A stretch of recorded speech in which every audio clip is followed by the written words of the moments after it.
ऊपर से टीला सा, उसमें नीचे चल रही थी नाव और ऊपर से उसमें लटक रहे थे सांप। बिल्कुल ध्यान देना।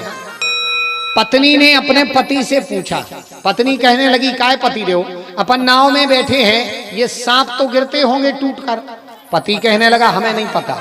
नाव चलाने वाले से पूछा काय भैया जे सांप गिरा थे का? उसने कहा यहाँ टूट करके गिरते हैं। बोले फिर नाव में बैठने वाले को तो सांप से दिक्कत है भाई, जहरीला है, तो नाव में बैठे वाले क्या करते, समुद्र में कूद जाते होंगे। वो बोले हाँ समुद्र में कूदते हैं। बोले फिर तो बच जाते हैं। बोले नहीं बचत। बोले काय? बोले समुद्र में पेल से बड़े बड़े मंगरा बैठे, ये आओ तो तुम एक टाइम को नाश्ता ही सही। फिर वो सोचत कि यार इन मंगरों से अच्छे तो ये सांप ही ठीक है, तो फिर नाव में आके बैठ जाए और फिर चलने लगती नाव। मतलब क्या, ऐसे समझ में नहीं आएगी ये कहानी। जैसे देखना जो नाव में बैठे हैं वो जीवात्मा है, हम आप दुनिया के सभी मनुष्य, और ऊपर से जो सांप लटक रहे अपने जीवन में कबों कबों दुख के, विपत्ति के, बीमारी के, घाटा के, नुकसान के, ये सांप टूट के अपने जीवन में गिरा थे और अपन उन विपत्तियों से घबरा जाते हैं। सो नाव को छोड़ के कूदा थे कहाँ? समुद्र में। समुद्र माने संसार। भैया तुम बचा ले, तुम बचा ले, तुम बचा ले। अबे सांप पेल से मंगरा बने बैठे कि आओ तो तुम, हम तो खा जाए तुम्हें घर घूरे से, बताओ तो तुम। सो फिर आदमी जब लुटपिट जा सो फिर जा कोता नाव में पहुंच जा। नाव क्या है? नाव है भगवान के नाम का सहारा, नाव है अपना विश्वास, भगवान पर भरोसा। इसलिए ये मत सोचना कि नाव में बैठे हैं, मनुष्य बने हैं तो कभी सांप टूट करके नहीं गिरेंगे। विपत्ति आएगी, तुम गृहस्थ रहो तो विपत्ति आए और बाबा जी बन जाओ तो रोग फिर हो। हाँ, मनुष्य बने हो कोई ना कोई कष्ट आएगा, विपत्ति आएगी, दुख आएंगे। आप देख लियो, गृहस्थ बन के रहे हो 4 कमरों को मकान बनाऊंगे, बाबा जी बन जाओ 6 खंड की बिल्डिंग चाने, काहे उतने चेला आ रहा है सोन खो रोक में व्यवस्था चाने। घर में रहोगे तो भाई से लड़ोगे जायदाद के पीछे, और बाबा जी बन जाओ तो गुरु भैया से लड़ो। कई बाबा जी हमें पेशी करा फिर रहे, गुरु जी मर गए, वे 2 जने केस ठोके के जगत दी पे हम बैठे, वो कह रहा हम बैठे, पेशी करा फिर रहे। का काम खोते गए थे बनबे, घर ही रहे आते, अच्छी खेती करते। भाई अगर मन में शांति नहीं है तो चाहे गृहस्थ बन जाओ चाहे बैरागी बन जाओ, वो सांप तो टूटेंगे, गिरेंगे, लेकिन वो सांप अगर जीवन में गिरे, दुख आए, विपत्ति आए तो घबराना नहीं, भगवान के नाम के सहारे रहना, उस नौका में बैठे रहना। भगवान हमें तुम पर भरोसा है, दिन है तो रात होगी, रात है तो दिन होगा, सुख है तो दुख भी आए और दुख आया है तो सुख भी आएगा। इसलिए घबराओ मत, भगवान के सहारे रहो, और भगवान के सहारे रहोगे, उनकी याद में रहोगे तो भगवान एक ना एक दिन कृपा जरूर करेंगे।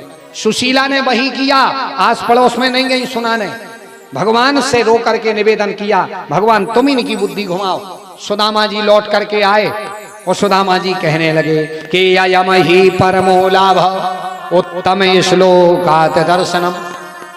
सुदामा जी कहने लगे सुशीला तुम बार बार कहती होगी द्वारिका चले जाओ, द्वारिका चले जाओ, मैं जाने के लिए तैयार हूं, मैं तैयार हूं, बस मेरी 2 शर्तें हैं। सुशीला जी कहने लगी शर्त बताओ, हम तो तैयार हैं। बोले 2 शर्तें ये हैं, पहली शर्त यह है कि हम उनके सामने जाकर के हाथ फैला करके मांगेंगे नहीं, और दूसरी शर्त यह है भगवान के दरवाजे जा रहे तो खाली हाथ ले जाए, इसलिए कुछ व्यवस्था करो।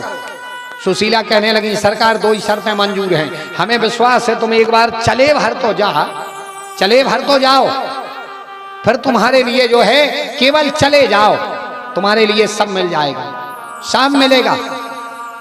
आज ज्यों ही इन्होंने मन में विचार बनाया, ज्यों ही इन्होंने मन में विचार बनाया, बोले कुछ हमारे लिए भेजो, कुछ भेजो।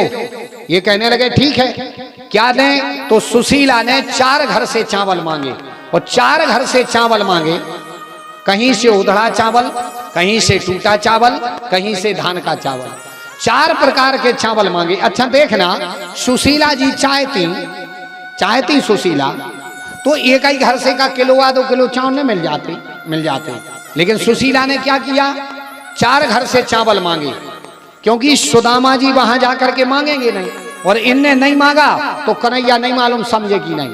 तो 4 घर से चावल मांगे कि जब कन्हैया इस पोटरी को खोलेंगे तो समझ जाएंगे कि हमारा मित्र कितना गरीब है, 4 मुट्ठी चावल भी एक से नहीं आ, कहीं से टूटा चावल, कहीं से उधड़ा चावल, कहीं से धान का चावल, ऐसे 4 बन्नी चावल की पोटरी बनाई। मतलब ये होती है होशियार पत्नी, इसे कहते हैं होशियार पत्नी, और ऐसे होते हैं होशियार पति। आजकल अपन लोग बदल गए ना, होशियार कैसी होती। मैंने एक दिन कहा था पत्नी का अर्थ क्या है, जो पति की नींव होवे बा कहाउत पत्नी, जो पति की नींव है। अगर पति चूकने लगे वो पत्नी समझा लेवे, समझ लियो वह धर्म पत्नी में लगाई तुम्हें। आप देखना मनु और शत्रुपा ने रामायण में तपस्या की। राजा मनु ने भगवान से कहा चाहूं तुम्हें समान सुत, तुम ये सो लड़का चाहने। उन्हें कहा तथास्तु दिया। शत्रुपा ने मन में विचार किया यार राजा चूक गए तना, अकेले जे ही आ जाए तो का काम के, जैसे अपन को मंत्री मिनिस्टर को न्यो तो करो, बेके दे में हम हैं हर बेरे आ हैं। अब तुम कहो कि भैया ये कागज पे दस्तखत कर दे, जो फलानी चीज पास कर दे, बेके में इरे सीलो दस्तखत नहीं कर हैं, कहूं दस्तखत कर हैं ने मनो बोले हो जब सु आ जाए तो काय खुआ हो बिस्कुट खावे हैं भाई। आए हो तो कम से कम तना सील दस्तखत लगा दे तो काम के, नहीं ऐसे आए बिस्कुट खाए पपीता की फांके नागरी जे जात राम नहीं तो भाई काम के कब हो, जब सीलो साइन लेके संगे आओ।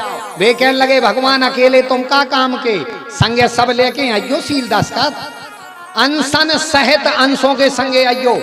शत्रुपा समझ गए ये चूक गए, तत्काल संभाल लिया। ये होती है धर्म पत्नी। धर्म पत्नी ऐसी होती है, अगर पति बिगड़ने लगे, कुछ रास्ता भटकने लगे, वो पत्नी संभाल लेवे बाकाऊ धर्म पत्नी। जैसे पति अगर भाई से लड़ने लगे, जात के पीछे पिता से लड़ने लगे, पत्नी समझावे कहे लड़ा, बूढ़े आदमी आए के दिन के आए तना एक आध एकड़ कम मिल जान दे, अपने बाप मता आए सेवा करेगा, कुछ जाने कब तक के आए, बेकुन जमीन संगे ले जाए के अटारी ले जाए, सब तई ले जाए, लड़े नहीं गए। समझ लो धर्म पत्नी है। तुम भाई से लड़ने लगो और वो कहे मत लड़ा करो, आपके बड़े भाई हैं मर्यादा से रहा करो, समझ जाना धर्म पत्नियां मिली। और अगर तुम लौटे हार से आटा खोदत हमारे से तुम लौटे गए, अब 2 रोटी खे है सुख से, अब बे मुंह में छोटा दवाएं बैठी, कई जग मिल जाते हैं सी, मुंह में दवाएं छोटा, तुम आए से लौटो पति अगे ये